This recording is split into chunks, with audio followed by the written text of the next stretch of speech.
maniac and retorting that what he was trying to do was taking, not sharing. And no amount of crying will make me let his family move in because he's no brother of mine anymore. He's just an entitled prick who thinks he can take whatever he wants from me like when we were kids. Dan started F-bombing me until the cops told him to cool it or he'd be in cuffs regardless if I wanted to press charges. He sucked in his lips and looked a mix of afraid and supremely pissed off. I asked the cops if they could stick around until my parents, brother and Sil had all left.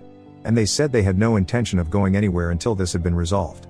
In fact, in the next few minutes 2 cops became 4 as more drove in for whatever reason. That gave my parents some extra incentive to get moving. I made Dan give me the keys to the new lock he'd put on my front door. Though I got another lock the next day anyway because I didn't know if he had copies of the keys or not, he was really reluctant to hand them over. Then instead of handing them to me, he actually threw them down the street and into a storm drain while saying to go get them myself. But one of the cops scolded him for that and made him go get them. He had to pull the grate off just to get at them. And he got pretty dirty in the process. When he got the keys back, he just grumbled then slammed them down into my hand. I then told them all to leave and never come back. My mother said I'd be disowned for this, as if that were some kind of threat to me. And I voiced that to them. Then in an overly sarcastically I said something along the lines of, "Oh no. That means I won't get to come to any holidays with you guys where I always get treated like shit by you all anyway. Because Dan has always been your obvious favorite. You treated all me so badly when I was growing up that if Dan ever needs an organ donor, I wouldn't give him anything. So do like you always told me to do when I was mistreated by all of you, and suck it up."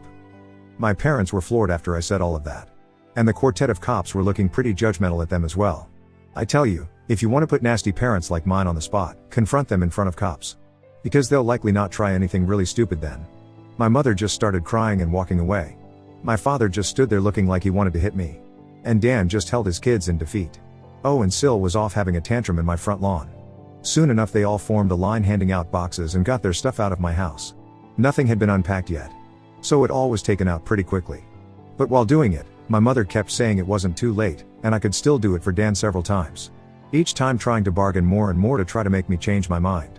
She said that Dan could pay me rent if I let them stay. And when that didn't work, she said I could move back in with them to let Dan rent my house so I wouldn't have to share the building. I told her to shut up and keep packing boxes because I don't want Dan or his family around, I don't want his money, and I certainly don't want to live with him or my parents ever again after the way they treated me when I was a kid. Making a deal with my parents would be like making a deal with the devil to me.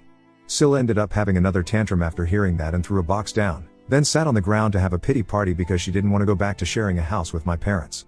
And she just sat looking angry/sad there until everyone else was finished. She didn't even want to get up when it was time to leave. They finally got everything out of the house and into the truck. So before they left, I laid into my parents one last time about all of the shit they put me through growing up.